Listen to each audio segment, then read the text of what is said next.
saan hahantong ang aking mga hakbang. Habang ang mga anino ng nakaraan ay patuloy akong sinusundan, ang mga sugat ng pagkatalo na tumatak sa aking puso ay tila nagpapabigat sa bawat hakbang na aking tinatahak.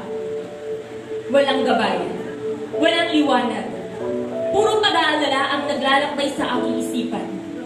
Sa bawat hakbang, ang pagnanais na magpatuloy ay naglalaho. Dahil sa takot na baka ang landas ay magtapos sa wala. Pilit kong gustong kumawala mula sa aking nakaraan.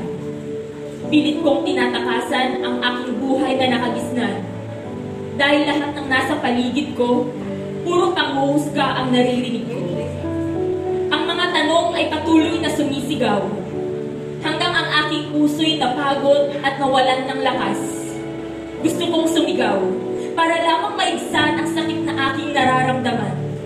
Ngunit tila ako'y natatalo ng sarili kong kaisipan. Walang makapitan, walang malapitan. At ako ay napagod na sa patuloy na pagtakbo. Hanggang isang boses ang aking narinig. Isang tinig na humaplos sa matamis na hinig, handang magbigay liwanag at lakas. Isang tinig na puno ng pag-asa na nagbigay ng bagong sigla sa aking paghinga. Isang kaibigan na nag-alay ng buhay upang ako'y makalaya mula sa nakaraang nais takbuhan. Ang kaibigan ko, ang nanay niya Jesus, siya ay namatay sa cross. At sa kanyang pag-alay, ako'y muling nabuhay.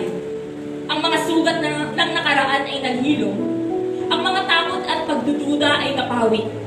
Sa bawat hakbang na puno ng kasakit, ang kanyang mga kamay ay humaplos sa aking puso.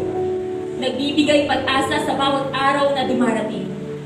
Ang mga pagkatalo ko ay naging hakbang patungo sa tagumpay. Ang mga pagkabigo ko ay nagbigay daan sa bagong simula. Sa kanyang mga bisig natagpuan ko ang kapayapaan at kalayaan. Ang kalayaan mula sa mga tanikala ng nakaraan. Sa kanyang pagmamahal natutunan kong magtiwala.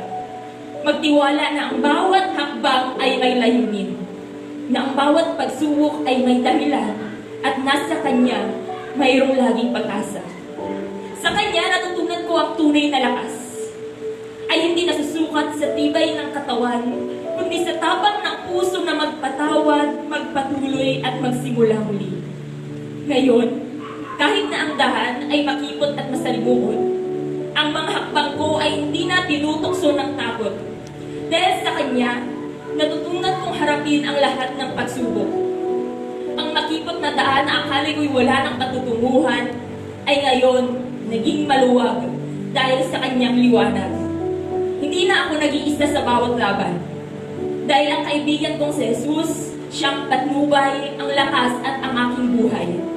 At habang ako'y naglalakad, alam ko ang landas ko ay patungo sa kanyang mga bisig na maghahatid sa akin sa isang buhay na puno ng pag-asa, kapayapaan at kaligayahan. At sa bawat hakbang na aking tatahakin, alam ko na siya ang maghahatid sa akin sa mga bukas na puno ng liwanag. Hindi ko na kailangan pang maglakbay mag-isa dahil siya ang magiging kasama ko.